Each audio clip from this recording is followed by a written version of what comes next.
Boker Tov tout le monde, Boker Tov à tous et à toutes, Boker Tov tous les amis, tous ceux qui nous suivent, tous ceux qui veulent nous suivre aussi. Bezat Hashem. Alors hier on a commencé le Likutei Halachot, le premier Likutei Halachot sur la Torah 51, et donc on a parlé de Ever Minachai, de la mitzvah de l'Ota'aseh, c'est-à-dire qu'on n'a pas le droit de manger d'un animal vivant, même pour un non-juif, c'est pour tout le monde. Et donc on a parlé du principe du Noga, c'est-à-dire du principe de tout ce qui est le monde du permis, de tout ce qui est permis. C'est là où ça va s'exprimer le libre arbitre. C'est-à-dire le libre arbitre, il va être dans tout ce qui est tout ce que Hachem nous a permis. Donc à nous, dans ce qui est permis, de l'inclure dans la pureté, par le fait que on va se comporter avec Emet, avec ce Emet. Donc comme on l'a ramené plusieurs fois, donc cette vérité, elle va être relative par rapport à chacun, puisque il y a des gens que pour eux la vérité, elle va leur parler d'une certaine façon, d'autres d'une autre façon. C'est-à-dire chacun il a son degré de vérité, puisque maintenant la vérité absolue, elle est avant la création. Dans ce monde, ici, il n'y a pas de vérité absolue. On peut vivre la vérité absolue, c'est-à-dire être attaché à la vérité absolue, mais on ne peut pas la vivre pratiquement. Comme on a vu hier, le principe du Père et du Fils, que le Père, il peut pas être le Fils. C'est-à-dire que le Fils, il peut pas être le Père, et le Père, il peut pas être le Fils. C'est-à-dire que chacun, il a sa place. Chacun, il a sa place, et il n'y a pas d'individu qui puisse vivre de lui-même ce qu'il a en potentiel dans ce monde. C'est-à-dire qu'il va y avoir toujours un décalage. C'est pour ça qu'Hachem il a créé ce principe-là dans le monde. C'est-à-dire qu'un père, il a un fils, et le fils, il va être là pour réaliser tout ce qui était en potentiel dans son père. Comme le père lui-même, il est là pour réaliser tout ce qui était en potentiel dans son père à lui. Donc c'est comme ça que le monde fonctionne. Donc maintenant, nous on est là pour réaliser le plan d'Hachem, c'est-à-dire ce qui était avant la création. Mais pour ça, on devra s'attacher chacun au maximum de niveau de vérité par rapport à là où il est maintenant. Alors comme on voit la Torah plusieurs fois, elle a jugé la personne par Ba'asher Hu Sham, c'est-à-dire que maintenant, là où se trouve la personne, et toute la grandeur du maître, c'est de savoir connecter la personne avec sa vérité, c'est-à-dire le degré de vérité dans lequel il se trouve aujourd'hui. Et comme je vous ai ramené hier la Torah de Rabbeinu, celui qui parle de Moshe Rabbeinu, Kemerach Mem Yenagen, dans le deuxième chelek du Likutei Moharan, Torah Zayin, où là-bas, Rabbeinu dit que la grandeur d'un berger, c'est qu'il sache qu'est-ce qu'il faut à chacun. Qu'il sache qu'un bébé, il lui faut du lait, un adulte, il lui faut de la viande, etc. Donc ça, c'est la grandeur du berger, qui va pas du tout, il va pas tenir compte de sa vérité à lui, il va tenir compte du degré de vérité de la personne à qui il s'adresse. Donc ça, c'est le principe de la transmission en général, puisque maintenant, tout ce qu'on veut, c'est faire naître le vrai qui est dans l'individu, c'est-à-dire le faire sortir, le faire s'exprimer. Et pour ça, il faut savoir exactement où il se trouve par rapport à sa vérité. Donc il faut lui parler son langage, sa vérité, et à ce moment-là, l'individu, il pourra avoir accès à l'étape suivante par rapport à la vérité qui le concerne à ce moment-là. Et si maintenant on lui donne une vérité qui est en dessous de ce dont il a besoin, ou au-dessus de ce dont il a besoin, maintenant, là où il se trouve, alors on n'a rien fait du tout, parce que soit on va le maintenir dans la petitesse d'esprit, si on lui fournit moins que ce dont il a besoin, soit on va le brûler ou le dégoûter si on lui fournit plus. Donc il faut calculer la mesure de l'individu pour savoir quoi lui donner. Alors maintenant, pour savoir comment transmettre, la clé principale, c'est de s'habituer à parler avec Hachem tous les jours. Du moment où quelqu'un il s'habitue à parler avec Hachem, alors il reçoit le principe de l'alliance, et le principe de l'alliance, c'est l'outil de communication le plus parfait qui existe. C'est-à-dire quand quelqu'un est lié à Hachem, alors il sait exactement communiquer aux gens le niveau de lien qu'ils ont avec la vérité, c'est-à-dire avec Hachem, qui est la vérité comme elle se manifeste dans ce monde. Et chacun, comme je vous le dis plusieurs fois et je vous le précise encore, chacun il a sa vérité. On n'est pas là pour imposer quoi que ce soit à qui que ce soit, ni pour faire exploser les gens, ni pour faire imploser les gens. Alors il y a des systèmes dans le monde qui implosent, c'est-à-dire qui maintiennent les gens dans la médiocrité, et il y a des systèmes qui explosent, c'est-à-dire qui donnent aux gens trop par rapport à ce qu'ils veulent. Les gens ils en veulent pas tant, pas pour l'instant. Si maintenant on suit le chemin de l'évolution, alors chacun il va arriver au maximum de vérité qu'il puisse atteindre dans ce monde. Bien sûr, il a son libre arbitre. Son libre arbitre, après, son libre arbitre, ça va être après de faire les choix dans sa vie qui correspondent à son degré de vérité. Alors, je vous ai rapporté plusieurs fois des cas de halakha même, où la halakha, elle va être différente. Par exemple, pour un riche ou pour un pauvre, si maintenant il y a quelqu'un qui vient, qui a une question de cache-route sur un poulet qu'il a acheté. Alors, si maintenant cette personne, elle est riche, ou elle est pauvre, alors la réponse, elle risque d'être différente.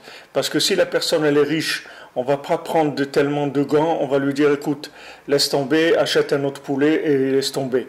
Et si c'est un pauvre, on va essayer de faire le maximum pour lui permettre le poulet, parce que c'est quelqu'un de pauvre, il n'a pas les moyens de s'en acheter un autre. Alors maintenant, on dit, mais la vérité, c'est quoi ? Ben, la vérité, c'est par rapport à la personne, c'est tout. S'il est riche, la vérité, c'est que ce poulet, il le jette. Et s'il est pauvre, ben, la vérité, c'est qu'on va faire le maximum pour qu'il puisse manger ce poulet. Alors les gens ils disent, mais non, mais dites-moi la vérité. Qu'est-ce que ça veut dire la vérité ? Ça veut dire ça, c'est le niveau de connexion avec la volonté d'Hachem où tu te trouves aujourd'hui, à ce moment-là. Alors il y a des jours où tu peux te trouver à un niveau plus haut, des jours plus bas, des moments de la vie où la personne se trouve confrontée à certaines difficultés. Donc la Torah, elle est en mouvement en permanence par rapport au niveau de vérité de chacun. Alors un véritable maître, c'est quelqu'un qui sait adapter la vérité sans la changer, sans rentrer dans le mensonge. C'est juste des degrés de révélation par rapport à la personne. Alors, comme on l'a rapporté déjà plusieurs fois, que si maintenant quelque chose me dérange, personnellement, même si c'est la vérité, j'ai le droit de le faire. Si ça me dérange, alors j'ai pas le droit de le faire. J'ai pas le droit de le faire. Et si maintenant je dois faire quelque chose, même si je vois autour de moi que les gens ne bougent pas, alors moi je dois bouger. Ça arrive, vous voyez des fois vous êtes à la synagogue, il y a un livre qui tombe par terre. Et des fois, il y a du bruit, il n'y a personne qui s'est rendu compte. Il n'y a que vous qui voyez ça.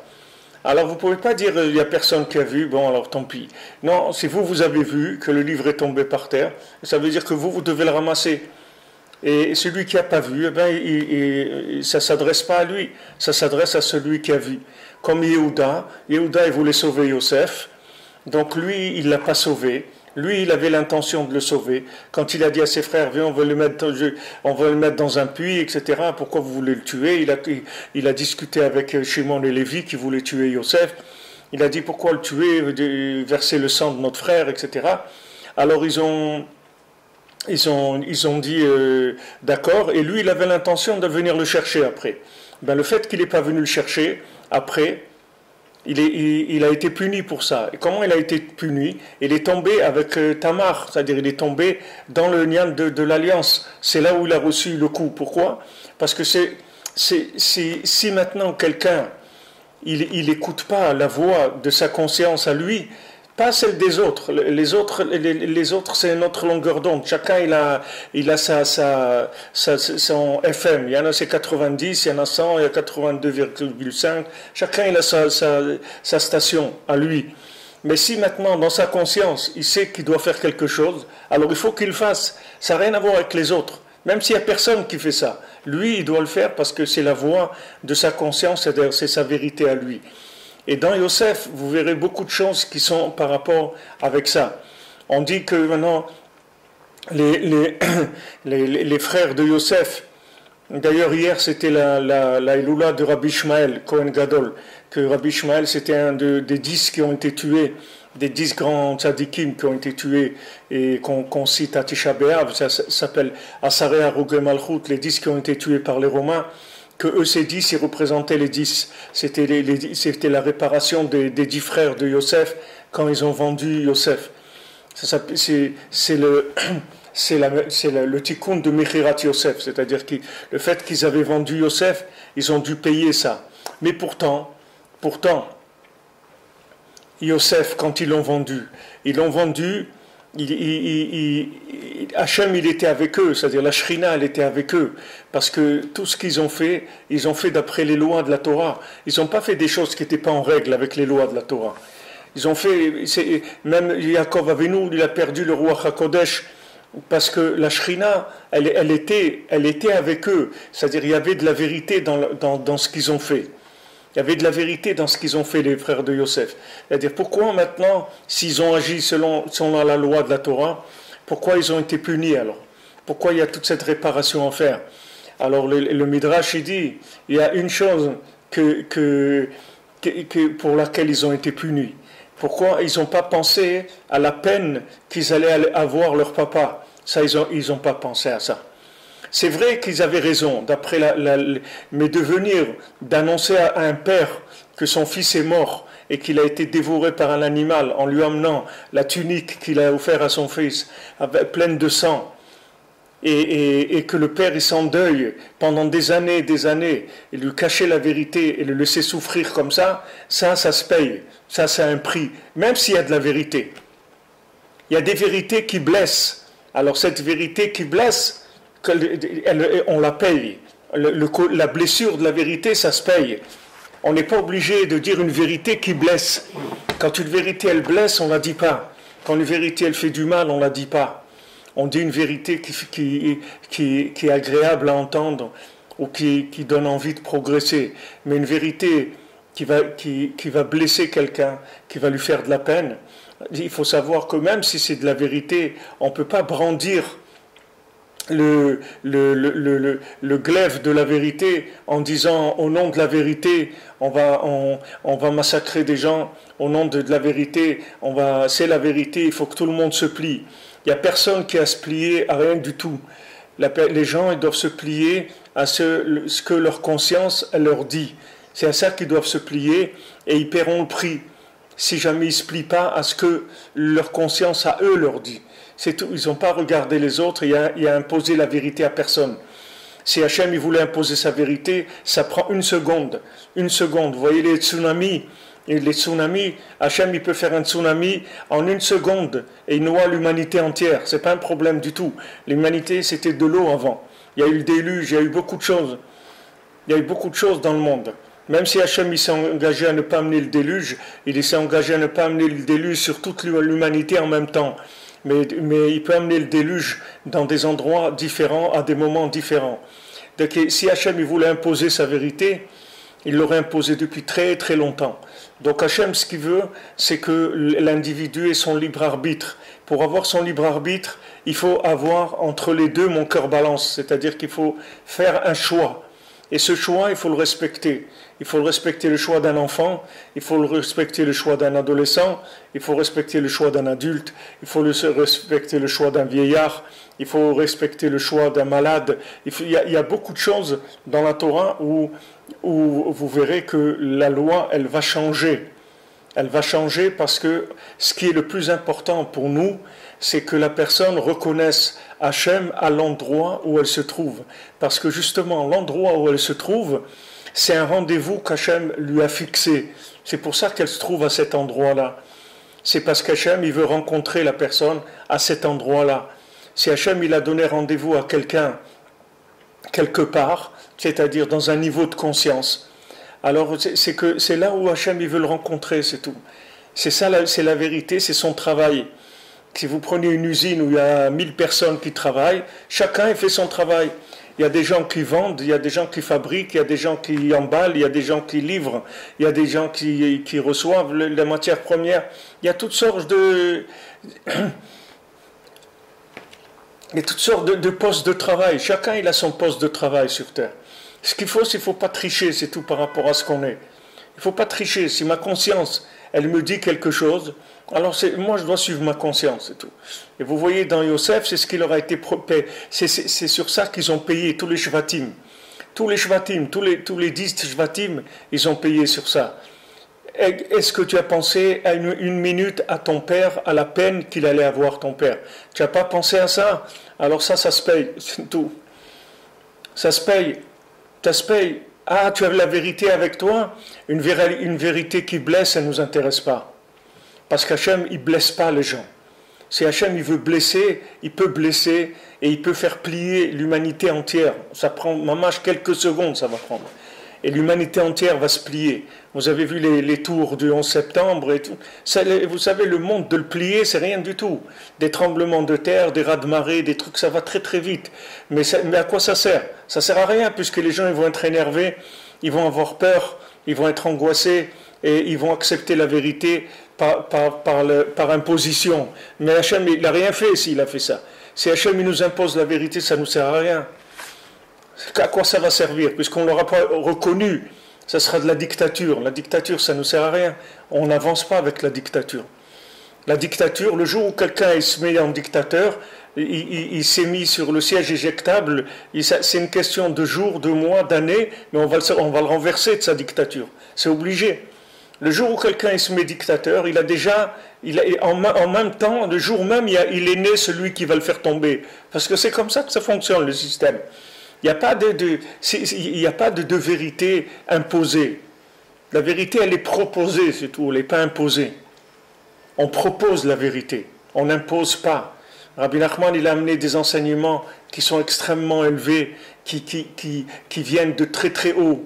Et il nous a dit, voilà, vous présentez mes enseignements comme un marchand de tissu, que maintenant vous laissez dépasser un petit morceau du tissu, vous laissez dépasser, et celui qui rentre, quand il va voir ce petit morceau, alors il va demander, ah tiens, ça me plaît, et combien ça coûte, etc. Et je peux voir ce tissu, il va le toucher, et si ça lui plaît, il va l'acheter. C'est tout. C'est tout ce qu'on a le droit de faire. On a le droit que de présenter aux gens la vérité, c'est tout. On est là pour présenter, c'est-à-dire on propose aux gens. Maintenant, dans cette proposition, il y a des gens qui vont s'engager. Je vois des fois dans les mêmes cours, il y a des gens qui vont écouter un cours, ils vont dire, vous savez, Rabbi frère, vous m'avez beaucoup aidé depuis que j'écoute vos cours. Eh ben, à chaque fois que je bois de l'eau, alors je fais la bracha de Sheakol sur l'eau. Mais il ne met pas les tefilines, il ne fait pas Shabbat, il ne fait rien, mais il ne boit plus d'eau sans faire Sheakol. Et il y a un autre, il dit, voilà, moi je me suis monté en Israël, moi je me suis marié, moi j'ai commencé à faire Shabbat, moi j'ai commencé à mettre mes tefilines, moi j'ai commencé à faire... Chacun, vous voyez que sa conscience, ça va lui permettre d'ouvrir sa conscience par rapport au niveau où il est. C'est comme si vous prenez un œuf, on fait sortir le poussin, c'est tout. On ne va pas faire sortir une vache d'un œuf. Il ne va jamais sortir une vache. C'est sortir un poussin, c'est tout.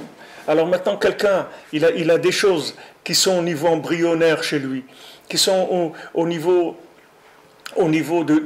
en potentiel.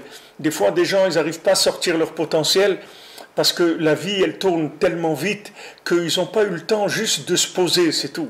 S'ils avaient eu le temps de se poser et de prendre un peu de recul, alors ils auraient changé leur vie. Mais le fait qu'ils n'ont pas eu le temps de prendre du recul, alors ça fait qu'ils sont en retard par rapport à nous-mêmes. Alors nous, on est là pour les aider à développer le potentiel qu'ils ont en eux. Mais développer le potentiel, ça demande à être un spécialiste en orientation, c'est-à-dire que quand vous avez un élève qui vient devant vous, il faut que vous sachiez s'il est plus manuel, s'il est plus intellectuel, s'il est plus dans les mathématiques, etc. Et si vous trompez, vous lui gâchez sa vie.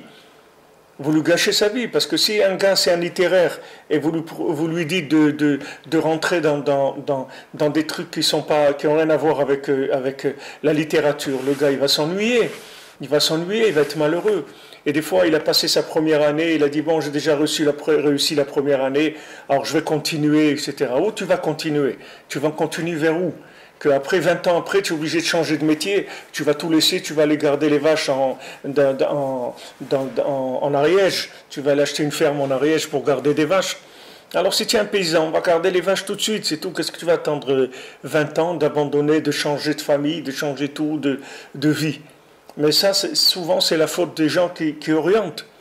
Moi, je me souviens quand j'étais au lycée, alors ils m'ont dit bon, ce serait bien que tu fasses Sciences Po et droit. Vous me voyez à moi faire Sciences Po et droit et droit international. Sciences Po et droit international. C'est vraiment le dernier truc dans ma vie que j'ai. Mais ils m'ont mis là-dedans et j'ai perdu un an. Et j'ai mis un an pour me rendre compte qu'ils se sont plantés, c'est tout. Et après j'étais en littéraire. C'était là où j'étais bien. Mais pourquoi maintenant cette année-là, les gens ils peuvent perdre une vie, c'est pas une année. C'est une vie entière. Même les parents, ils n'ont pas le droit d'appuyer sur les enfants. Les parents, ils sont là pour aider les enfants à se découvrir, mais ils ne sont pas là pour imposer quoi que ce soit à leurs enfants. Pas du tout. On n'est pas là pour imposer quoi que ce soit. Chaque enfant, il est différent. C'est pas parce que c'est nos enfants que c'est des photocopies. C'est chaque enfant, il a une neshama qui est différente. Donc la Torah, elle nous dit Chanoch lana'ar lefidarko, éduque l'enfant selon son chemin. Tu vas voir son chemin, éduque-le selon son chemin, pas ton chemin, son chemin. C'est-à-dire trouve son chemin et aide-le dans son chemin. Aide-le. Si un jeune il aime la musique, achète-lui un violon, donne-lui des cours de piano, de violon, de ci, de ça. Ok, s'il aime le sport, donne-lui des baskets. S'il aime la littérature, achète-lui des livres. S'il aime le vélo, regarde son chemin où il est. Aide-le dans son chemin. C'est le principe de la transmission, et c'est le principe de la vérité, et c'est le principe du libre arbitre. Et tout ce monde, il a été créé que pour ça. Sinon il ne sert à rien le monde. Sinon, il ne sera rien. Si on impose de la vérité, automatiquement, on crée la révolte chez l'individu. Et après, on s'étonne que les gens ils se révoltent, qu'après, les gens ils sont en dépression, ils n'ont plus envie de rien faire. Pourquoi? Parce qu'on leur a imposé des choses qu'ils n'ont pas envie de faire, c'est tout. C'est pas leur vie. Le gars, il a envie d'être potier, il a envie de faire de la poterie avec des... Regardez combien de gens ils se mettent à faire de la poterie, des choses à l'âge de 60 ans, ils commencent. Et alors que ça, ils voulaient le faire tout le temps. Mais seulement, ils n'ont jamais osé faire ça. Parce qu'ils avaient honte, ou ils ne voulaient pas faire de la peine à leurs parents, ou autre truc. Mais c'est dommage, parce qu'ils sont passés à côté de leur vie. C'est ce qu'ils ont travaillé dans leur vie. Ce n'était pas ça qui les intéressait. Alors ça, c'est un principe général que je vais vous rapporter souvent, parce que c'est des mises à jour. C'est-à-dire qu'il faut... Chaque personne elle a sa mise à jour par rapport au degré de vérité dans laquelle elle se trouve. Alors Rabbi Nathan il dit alors c'est dans l'écoute à la chod, vous avez la brochure, je vous ai dit sur le site, hein, pour ceux qui veulent le télécharger, c'est page 11. C'est-à-dire qu'il faut choisir le bien, c'est-à-dire dans l'aspect de vérité. De savoir et d'avoir confiance dans le fait que le fils il vient du cerveau de son père. Dainu shekola bria kula shenikret prinat ben, que toute la création entière qui s'appelle l'enfant, le fils d'Hachem, l'enfant d'Hachem, qui a kol livra bishvil Israël, bishvil atzadik shenikra ben, parce que tout ce qu'il y a dans le monde, ça a été créé pour Israël, pour le tzaddik qui s'appelle Ben, le tzaddik qui s'appelle le fils d'Hachem.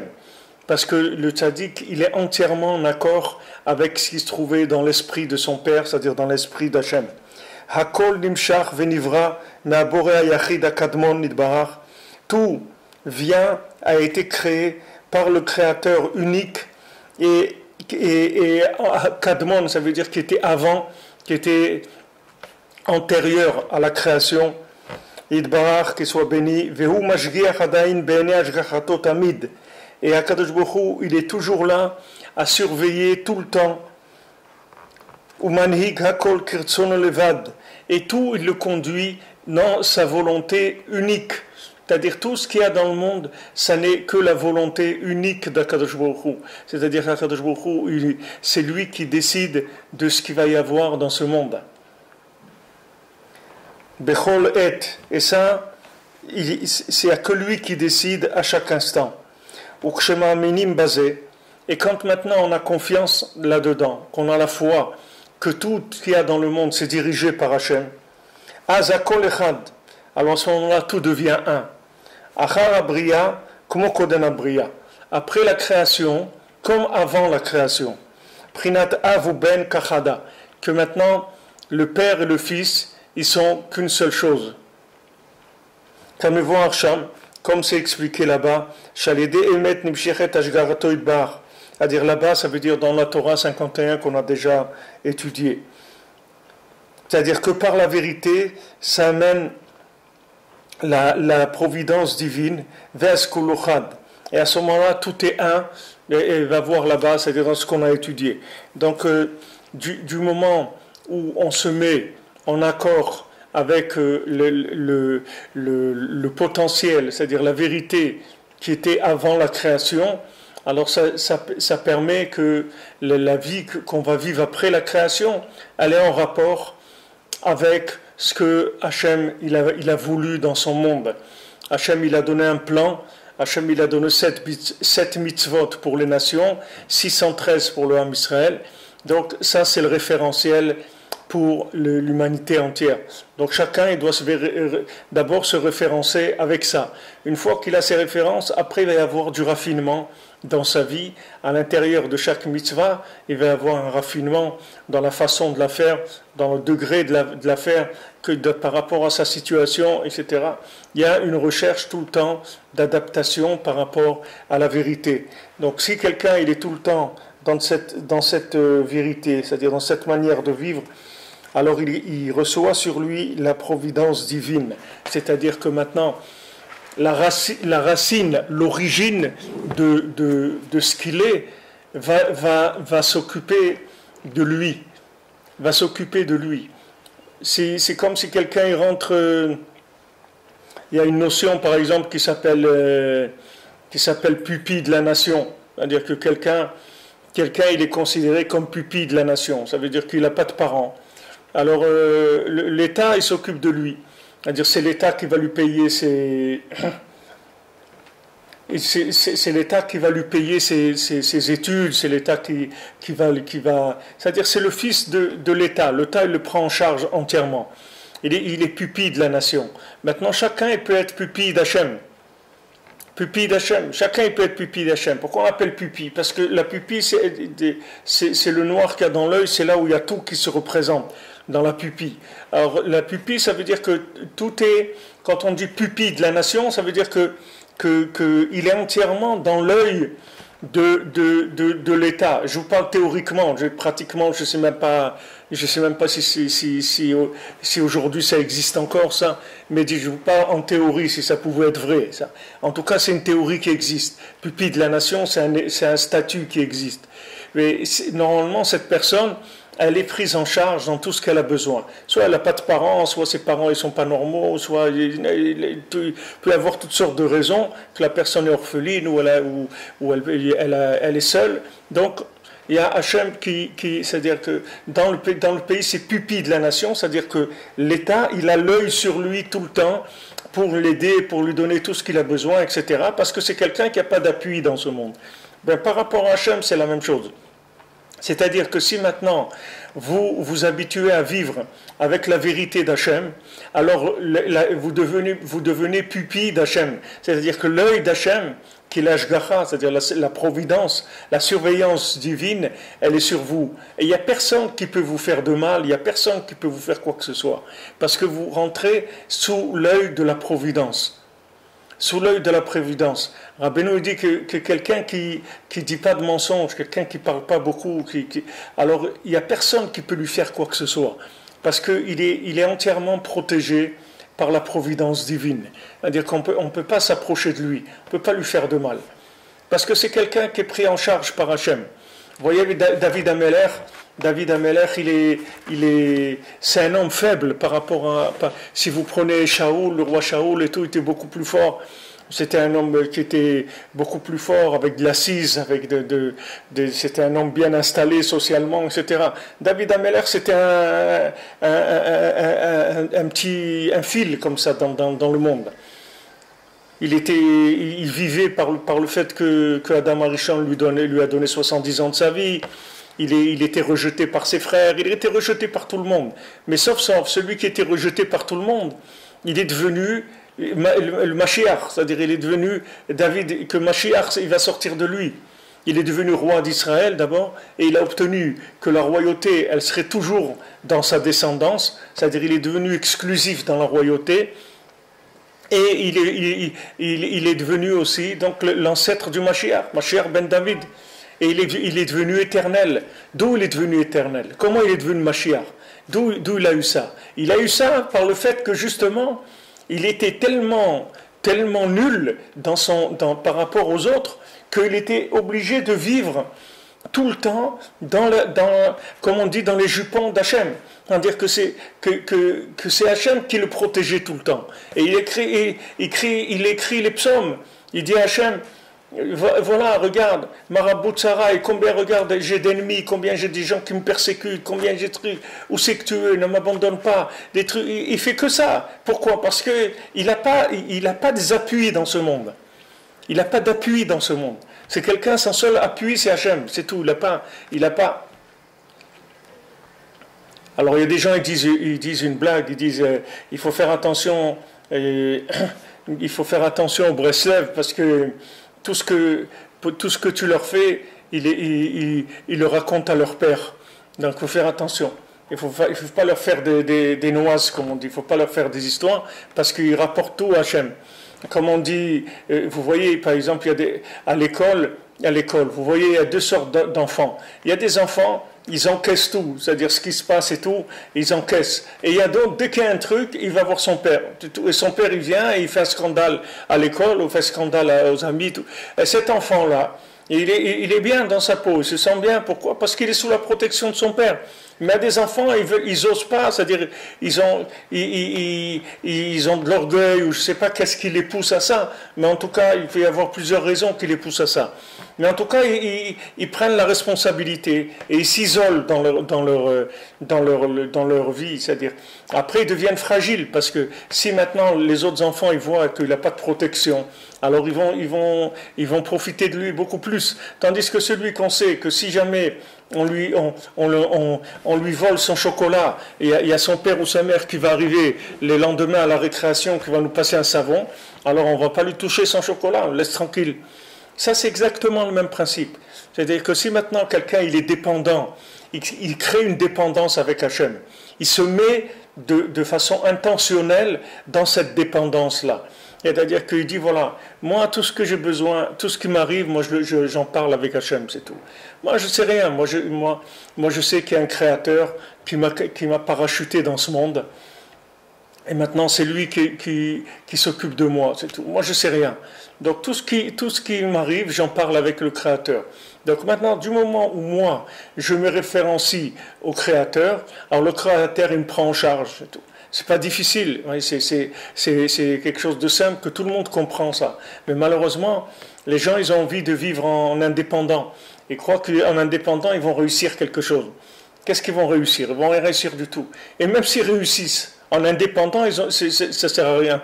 Parce que toute la raison pourquoi on est ici, c'est pour révéler qu'il y a un maître du monde. C'est pour ça qu'on est là. On n'est pas là pour réussir. On est là pour réussir à faire connaître Hachem, c'est tout. On n'est pas là pour autre chose.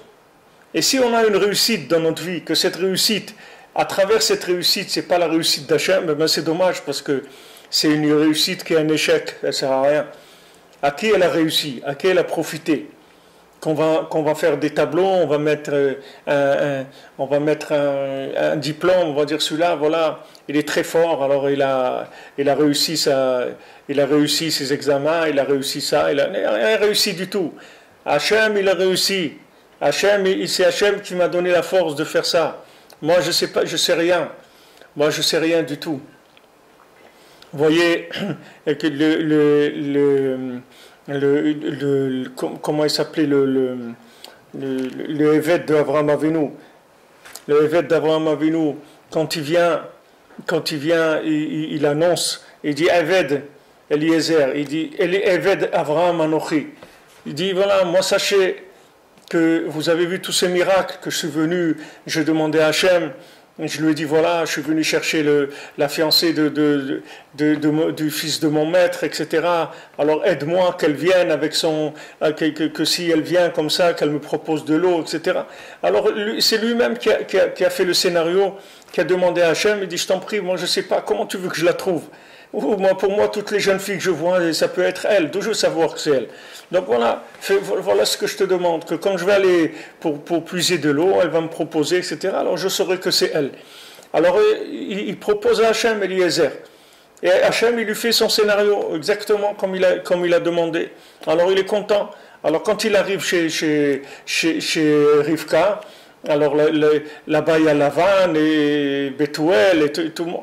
Alors ils disent, waouh, ça c'est extraordinaire. Il dit, attendez, Eved Avraham Anochi, moi je suis l'esclave d'Avraham Avinu. Alors après, on voit que dans le Passouk, la suite, dans le verset d'après, alors ils lui disent, mais rentre, béni d'Hachem, rentre toi qui es béni d'Hachem. Alors le Zohar il dit que du moment où il a reconnu qu'il était l'esclave d'Avraham Avinu, tout de suite, il est sorti de sa situation de maudit et il est rentré dans la situation de béni. La Torah elle-même a dit, voilà, maintenant, rentre, tu es béni. Pourquoi il est devenu béni? Parce qu'il s'est référencé par rapport au maître. C'est-à-dire, il a dit, attendez, moi ne croyez pas que moi je suis quelqu'un. C'est vrai que c'est miraculeux ce qui s'est passé. Que je viens, et c'est justement la seule fille du tout le pays, qui est la femme du fils de mon maître, qui vient vers moi, etc., et qui me dit, c'est quelque chose quand même d'extraordinaire. Mais attendez, ne croyez pas que nous allons prendre pour un baba ou un gars qui sait des choses. Moi, je ne sais rien du tout. Moi, je suis l'esclave d'Avraham Avinu. Dès qu'il a reconnu ça, il est sorti de la malédiction, il est rentré dans la bénédiction. Parce que la malédiction, c'est quoi la malédiction? La malédiction, ça veut dire que la personne s'est déconnectée de l'origine du bien qui lui vient. Elle dit, ouais, moi, vous comprenez, j'ai bien travaillé, j'ai réussi ma vie, hein. Eh ben, j'ai bossé, hein, j'ai réussi ma vie et tout. Il ne faut pas dire des choses comme ça. Il ne faut jamais dire ça, parce que ça, c'est des paroles de gens maudits. Il faut dire, Hachem, il m'a donné une bénédiction dans ma vie. Hachem, il a fait que j'ai rencontré les gens qu'il fallait. Hachem, il m'a donné l'intelligence pour faire ce que j'avais à faire. Hachem, une fois, il y avait quelqu'un, il se moquait d'un fou. Il est rentré dans une synagogue et il commençait à faire le fou. Comme souvent dans les synagogues, il y a des gens un petit peu détraqués qui viennent comme ça, ils commencent à faire des discours ou bien n'importe quoi. Alors, il y a des gens qui ont commencé à se moquer de lui. Alors, le Chafetz Chaim, il leur a dit, vous savez, il suffit de bouger un tout petit truc dans votre tête et vous devenez comme lui. Ne croyez pas que c'est difficile. Un petit boulon qui se dévisse dans la tête et puis c'est terminé. La personne, elle est partie en vrille, comme on dit, elle est complètement partie. Donc, ne vous moquez pas de lui, restez tranquille. Parce que les gens, ils croient que lui, il est fou parce que lui, il est fou. Mais l'autre, il n'est pas fou. Il croit que lui, il est normal parce que c'est lui qui est normal. Et il n'y a personne qui est normal, il n'y a personne qui est fou de par lui-même. Hachem, il a fait comme ça, c'est tout. Il sait pourquoi c'est comme ça. Pourquoi Hachem, il fait les choses, lui, il le sait. Nous, on est là, dans ce monde-là, on est dans une dépendance totale d'Hachem. Et c'est ce qu'Hachem veut, qu'on dépende de lui. Parce que si on dépend de lui, chacun de nos actes, il va le révéler. Chacun de nos actes va le révéler. Plus maintenant, on va créer de la dépendance et plus notre vie, elle va devenir intéressante pour Hachem. Parce que maintenant, du fait qu'on dépend de lui, alors chaque chose qu'on va faire, ça va le révéler. Donc Hachem, il va s'investir en nous. Il va nous donner la bénédiction dans ce qu'on fait. Dans tout ce qu'on a, on aura la bénédiction. Hachem, il dit, regarde, mais ça c'est une personne. Regarde chaque chose que je lui donne, elle me bénit, elle dit grâce à Dieu j'ai ça, grâce à Dieu, par la grâce de Dieu, que Hachem m'a donné ça, je vis par la grâce de Dieu, tout ce que j'ai eu c'est par la grâce de Dieu. Combien de gens dans le monde ils n'ont pas ça, ils n'ont pas, regarde moi Hachem m'a donné. Alors le fait que je m'habitue à parler comme ça, alors ça me rend dans la bénédiction. C'est-à-dire, la bénédiction, ça veut dire que c'est l'optimisation de ce qu'il y a sur Terre. Quand vous avez par exemple un billet de 100 euros, ce billet de 100 euros, il peut valoir 1 euro, il peut valoir 1000 euros. Il n'y a pas un billet de 100 euros, c'est un potentiel. C'est pas quelque chose qui est figé. C'est-à-dire que vous pouvez avoir ce billet de 100 euros, avoir la bénédiction dedans. Que maintenant vous allez pouvoir acheter beaucoup de choses avec. Vous allez pouvoir faire beaucoup de choses avec ce billet de 100 euros. Et vous pouvez ne rien faire du tout avec. Vous pouvez les perdre et vous pouvez aussi acheter des choses qui valent rien, etc. Et le niveau de vitalité qu'il y a dedans, d'énergie, il peut être très très faible. Ou il peut être très fort, dans la même somme d'argent. Et tout ce qu'il y a dans le monde, c'est comme ça. Dans le temps, c'est la même chose. Vous pouvez avoir un temps qui est béni et vous pouvez avoir un temps qui est maudit. C'est-à-dire que la personne, elle peut avoir du temps et faire énormément de choses. Et il y a des gens, ils n'arrivent pas à finir la moitié de ce qu'ils ont à faire, ils n'arrivent pas à le faire. Et il y a des gens, ils font beaucoup de choses et ils ont encore du temps. Et ils font beaucoup de choses. Alors il dit, mais attends, mais comment il fait dans une journée, regarde tout ce qu'il fait. Moi, dans la journée, je n'arrive pas à faire le 10e de ce qu'il fait. Parce qu'il a une bénédiction dans le temps. Ça veut dire que son temps, il est optimisé. Ce n'est pas un temps normal, comme la plupart des gens. Il a un temps optimisé parce qu'il y a une bénédiction dans le temps. Parce qu'Hachem lui a donné une bénédiction. Rabbi Nathan, il avait une bénédiction de Rabbeinu qui dormait que 2 heures par nuit. Rabbeinu lui a fait une bénédiction, il dormait 2 heures, c'est tout, il était en forme, il n'avait pas besoin de dormir plus que ça. Donc bien sûr qu'il avait des journées de 22 heures, il pouvait faire beaucoup plus de choses déjà que n'importe qui. Et même dans ces 22 heures, il avait la bénédiction, il faisait énormément de choses. Il écrivait, il voyageait, il s'occupait des élèves, il a construit la synagogue de Breslev à Ouman, il a fait énormément de choses, Rabbi Nathan, dans sa vie.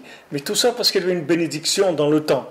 Donc la bénédiction, elle vient du degré de connexion avec la vérité qui était antécédente à la création. C'est-à-dire que plus maintenant on s'attache à la vérité originelle par la Emouna, et plus on reçoit une assistance dans notre vie de tous les jours. C'est-à-dire on est assisté parce que, justement, comme on représente la parole divine, alors on reçoit une assistance spéciale. Alors c'est ce qu'il dit ici, que le Fils et le Père, c'est qu'une seule chose.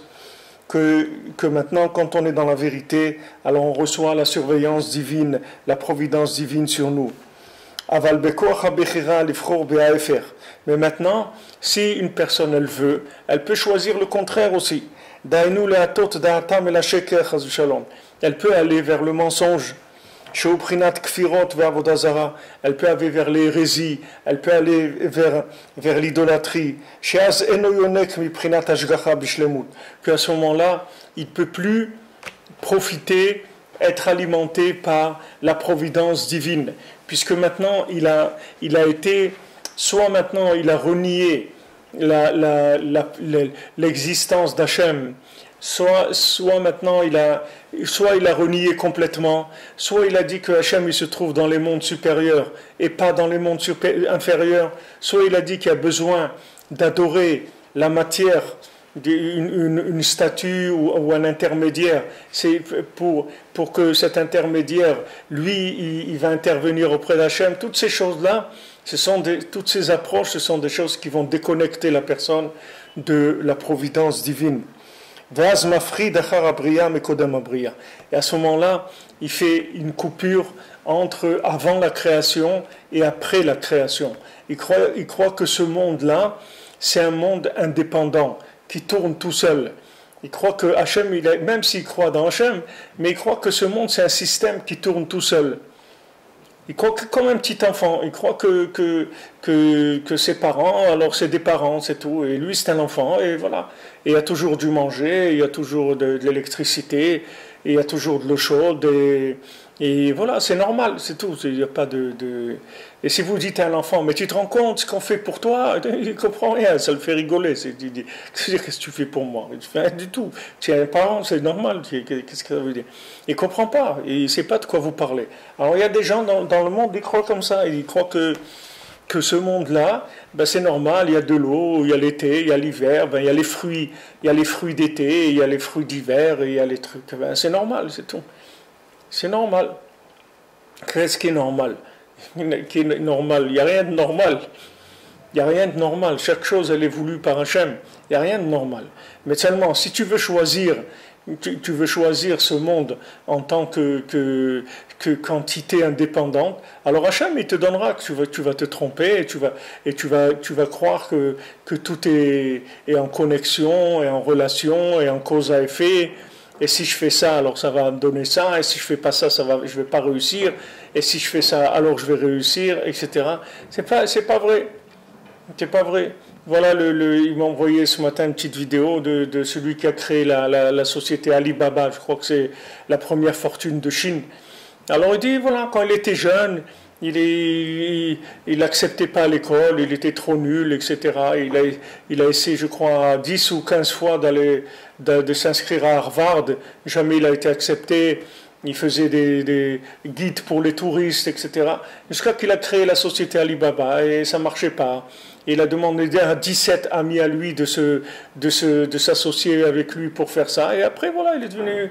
Alors, maintenant cette personne-là, au départ, tout était fermé, il n'y avait pas d'ouverture. Après, à savoir qu'est-ce qu'il a fait ou qu'est-ce qu'il va faire, ou qu'est-ce que Hachem il sait, et il donne une bénédiction à quelqu'un, et quelqu'un, voilà, il a réussi, c'est tout. Et bien qu'il était accepté dans aucune université, alors que s'il avait été accepté à l'université, jamais il serait devenu ce qu'il est devenu. Il serait resté un homme moyen. Mais là, il est devenu justement par le fait qu'il y avait toutes ces difficultés. Avec ça, il a grandi. Donc ça, c'est les chemins d'Hachem. Et quand il a confiance dans Hachem, alors il s'adapte au menu, c'est tout. Il y a le menu. Il y a mon menu, c'est ce qu'Hachem m'a donné, c'est tout. Ça, c'est mon menu, ça veut dire que c'est ça qu'il attend de moi. Donc je fais avec ça. Ça, c'est la volonté d'Hachem. Mais si quelqu'un croit que ce monde-là, c'est un monde comme on dit, que les gens, chacun il se bat, chacun il fait, chacun il réussit, chacun il bat l'autre, il n'y a personne. La Torah, elle te dit qu'il n'y a personne qui va te prendre ce qui est à toi. Ce qui est à toi, personne ne pourra te le prendre. Donc ne te fais pas de soucis. Si on te prend quelque chose, ça veut dire que ce n'est pas à toi, c'est tout. Mais ce qui est à toi, personne ne te l'enlèvera. Et des fois, quelqu'un il te prend quelque chose et tu crois qu'il t'a pris quelque chose. Il t'a rien pris, il t'a enlevé le couvercle, c'est tout, pour que tu vois ce qu'il y a dans la marmite. Des fois, toi, tu crois que quelqu'un il t'a pris quelque chose. Mais il t'a rien pris. Il dit, ouais, mais voilà, je me suis associé avec quelqu'un, il m'a ruiné, ma truc. Mais tu sais pas, ce qui t'a ruiné, c'était juste le couvercle de la marmite. On t'a enlevé le couvercle, maintenant tu vas découvrir ce qu'il y a dans la marmite. C'est-à-dire, tu vas découvrir tout le bien qui était caché. Et sa soi-disant réussite, c'était un échec. Il faut rester connecté, c'est tout. Quand vous êtes connecté, vous n'avez aucun souci. Et si vous avez un problème, n'importe lequel, vous en référez à vos supérieurs, c'est tout. Vous avez Hachem, vous avez les tzadikim, vous avez quelque chose à dire à Hachem, vous venez ici chez Rabbi Nachman, vous dites voilà, Rabbi Nachman, voilà, c'est ça et ça. Vous parlez avec Rabbi Nachman, vous parlez avec Hachem. Et c'est tout ce que vous avez à faire. Le reste, c'est plus votre domaine. Du moment où vous lâchez prise, vous vous mettez entre les mains d'Hachem, c'est-à-dire vous connectez la pré-création avec l'avant-création, c'est fini. Vous avez réussi votre vie. Après, la forme des choses, elle n'a aucune importance du tout. La forme n'a aucune importance du tout. Ce qui compte, c'est que ça soit connecté. Ce n'est pas la forme. Il y a des formes de réussite qui sont des échecs. Il y a des formes d'échecs qui sont des réussites. Le principal, c'est que ça soit connecté, c'est tout. Rabbi Nathan, il dit à son fils, est-ce que tu as prié pour ça? Si tu n'as pas prié, je ne t'envie pas. Même si tu as fait quelque chose de bien, est-ce que tu as prié pour ce bien-là? Si tu n'as pas prié, je ne t'envie pas. Parce que si tu ne pries pas, ça veut dire que tu ne connectes pas les choses à Hachem.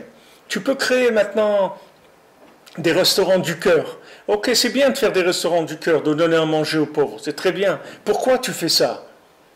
Pourquoi tu fais ça?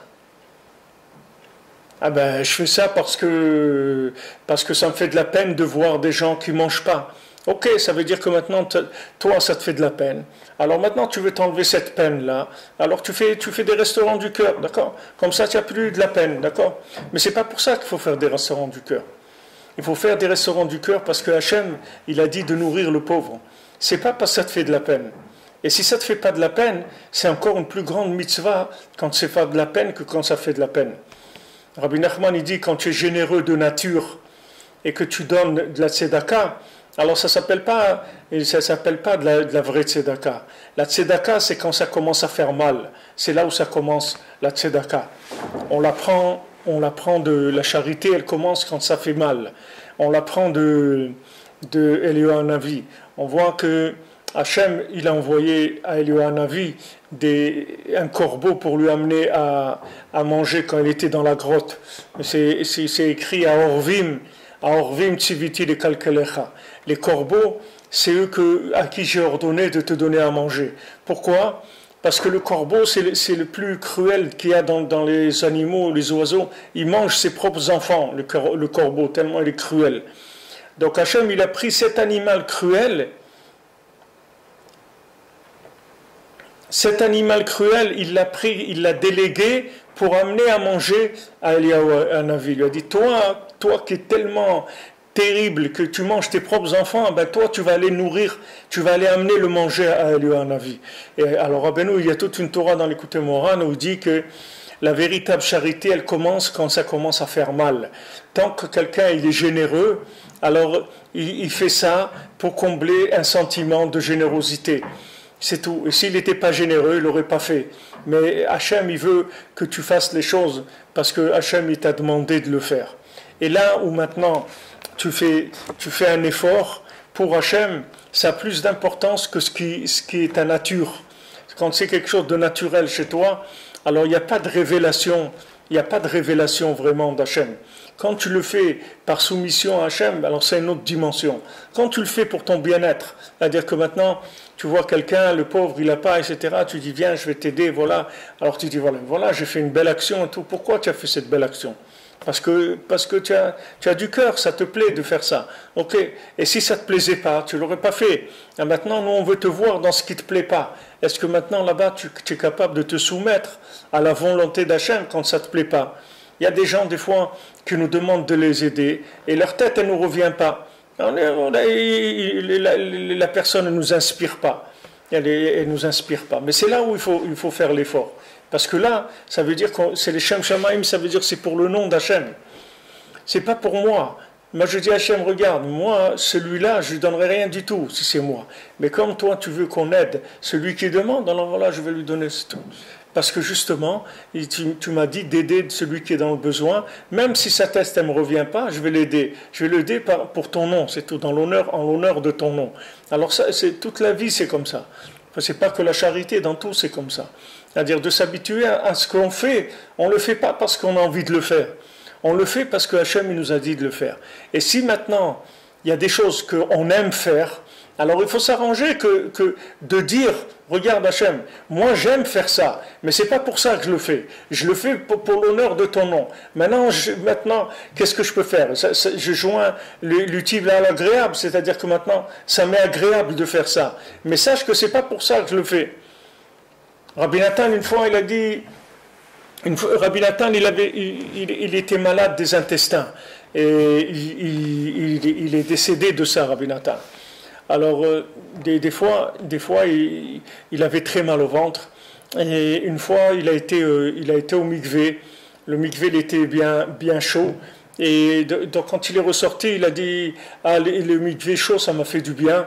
Et je me sens mieux, etc. Alors, la fois d'après, quand il a été au mikvé chaud, il est ressorti, il avait mal plus qu'avant. Il a dit ça, voilà, parce que la dernière fois, j'ai fait dépendre le fait que j'avais plus mal, je l'ai fait dépendre du mikvé chaud. Alors Hachem, il m'a montré que non, que le mikvé chaud, il peut faire du bien, ou il peut faire du mal. C'est pas ça. Moi, j'ai décidé que le mikvé chaud, alors ça t'a fait du bien. Mais sache que si je décide qu'il te fait du mal, ça va te faire du mal. Donc n'attache pas à une cause. Ne fais pas des rapports de cause à effet. Ne fais pas des rapports de cause à effet. Dis voilà, Hachem, Baruch Hachem, j'avais mal, maintenant j'ai pas mal, merci mon Dieu, c'est tout. Maintenant que le fait que tu aies pas mal, c'est venu parce que tu as mangé des pommes de terre, ou que tu as pris un médicament, ou tu as pris de l'air, ou tu as pris une douche, n'importe quoi, ça c'est rien, ça c'est comme le facteur. Le facteur, c'est pas lui, tu vas pas l'embrasser parce qu'il t'a amené un chèque, ou tu vas pas le frapper parce qu'il t'a amené une facture, c'est un facteur, c'est tout. Alors cette chose-là, elle est facteur de guérison, elle peut être facteur de problème, elle peut être facteur de délivrance, tout peut être facteur de tout. Hachem, il peut utiliser tout pour tout. Il n'y a rien de figé dans le monde. Le monde est figé pour les gens qui sont figés. Les gens qui sont raides, alors le monde il est raide aussi. C'est-à-dire que tout devient petit et tout devient très très lié avec tout et de cause à effet. N'importe quelle chose, elle va donner un effet, il va y avoir des rapports entre toutes les choses. Ça c'est parce que la personne, elle veut être comme ça. Mais si la personne, elle ouvre, c'est-à-dire que maintenant elle dit non, tout ce qu'il y a ici, ça a le potentiel de tout. Comme la Gemara, elle dit, on peut s'enrichir de tout. Il n'y a pas un métier qui enrichit plus qu'un autre. Tu vas voir celui-là, il a fait Facebook, il s'est enrichi, ok. Et toi, tu peux faire Facebook, tu peux te ruiner. Ça n'a pas de rapport. Ça n'a pas de rapport. Donc maintenant, quelqu'un qui sait que la bénédiction elle vient d'Hachem, dans tout ce qu'il fait, il peut avoir la bénédiction. Les médicaments, c'est pareil. Quelqu'un, il prend des médicaments. S'il croit que c'est le médicament qui va le soigner, alors le médicament, il peut ne pas le soigner. Il peut le rendre plus malade que ce qu'il était même. Et des fois, il va manger une banane et il va se soigner.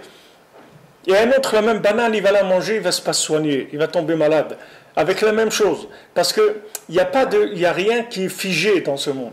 Mais les gens qui sont figés, alors Hachem, il leur fait des systèmes qui sont raides aussi. Donc ils sont obligés de faire des calculs tout le temps, parce que toute cause a un effet. Et tout effet, il vient d'une cause. Et il y a un facteur pour chaque chose.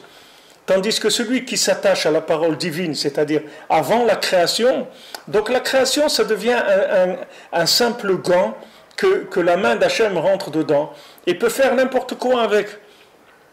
N'importe quoi. Hachem, il peut amener avec une nourriture simple, un morceau de pain, il peut amener la guérison. Hachem, il peut amener la richesse à quelqu'un avec un métier simple, une transaction, un truc qui se présente dans sa vie. Pour Hachem, il n'y a aucun problème. C'est-à-dire, il n'y a plus de cause à effet. Les choses ne sont plus limitées. Mais pour ça, il faut être connecté avant la création. Parce que si quelqu'un, il considère comme l'après-création comme étant quelque chose qui fonctionne seul, alors il est bloqué. Il est bloqué dans ce qu'il est, par rapport aux éléments qu'il a. Alors que s'il se connecte avant la création, il va devenir illimité dans les possibilités qu'il a. Parce que l'homme, Béhémet, il n'est pas limité. L'homme, c'est lui qui se limite. L'homme, il n'est pas limité. L'homme, il n'est pas limité du tout, du tout. L'homme, il peut arriver à des choses extraordinaires. Seulement, lui, il se limite. C'est-à-dire, lui, il rentre il s'enferme tout seul. Il s'enferme, il dit ouais mais moi je peux pas, moi ça c'est comme ça, moi ça c'est comme ci, moi je peux pas le truc, je peux pas ci, je peux pas ça, j'aime ça, j'aime pas ça. Mais si quelqu'un il ouvre tout, il met tout à plat, tout ouvert, alors la main d'Hachem elle vient dans sa vie, peut lui changer sa vie complètement, mamash complètement. Alors maintenant il dit que si quelqu'un il fait une séparation entre après la création et avant la création, à ce moment-là, il y a toute l'emprise de l'impureté, du mal, du mensonge, et de negdiout, c'est-à-dire de l'opposition. Après, le monde, au lieu que ça soit un monde qui va l'aider, c'est un monde qui va s'opposer à lui. Après, il va trouver beaucoup d'opposants, beaucoup de situations qui vont être difficiles pour lui. Tout ça, c'est parce que il n'est pas en accord avec l'avant-création. Alors le monde entier, au lieu maintenant que le monde lui facilite, le monde il va lui rendre la vie encore plus difficile que ce qu'elle était avant. Comme on voit dans le conte du fils du roi et du fils de la servante, on voit là-bas que le fils de la servante, il faisait toujours du mal aux parents, du fils du roi. Alors que Béhémet, c'était ses parents à lui. Mais lui, il ne savait pas parce qu'il a été inversé. Lui, il y a une sage-femme qui l'a mis dans le berceau de la reine. Et le fils du roi, ils l'ont mis chez la servante. Mais comme les gens, ils parlaient un peu, ils disaient, ouais, c'est pas sûr que c'est le vrai roi, etc.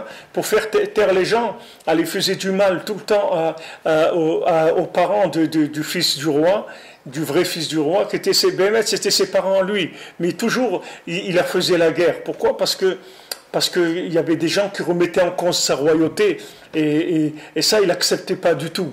Tandis que maintenant, si quelqu'un sait que sa royauté, elle vient d'Hachem, elle ne vient pas ici, il est un roi, il est un roi. S'il n'est pas un roi, il n'est pas un roi, c'est tout. Hachem, c'est lui qui décide.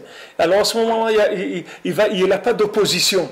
L'opposition, elle vient quand la personne elle croit qu'elle s'est fait une place elle-même, que cette place est à elle, et qu'il a peur que quelqu'un d'autre lui prenne sa place. Donc il va s'entourer il va faire attention, il va bloquer les accès, il va faire toutes sortes de manipulations, etc. Mais s'il sait que c'est Hachem qui lui donne la place, il est tranquille. Tranquille, il n'a pas de souci, il n'y a personne qui va lui enlever sa place. La Gemara dit, personne ne pourra t'enlever ce qui t'appartient, personne.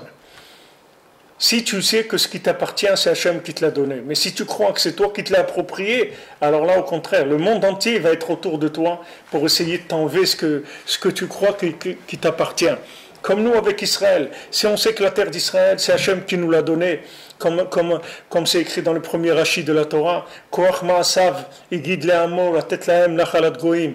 la Torah a commencé pour Bereshit? Parce que Rashi te dit, quand ils vont te dire tu es un voleur, tu leur dis, mon ami, c'est Hachem qui m'a donné la terre d'Israël, tu as un problème, va parler avec lui. Si tu parles comme ça, tu verras que personne ne pourra t'enlever ce que tu as.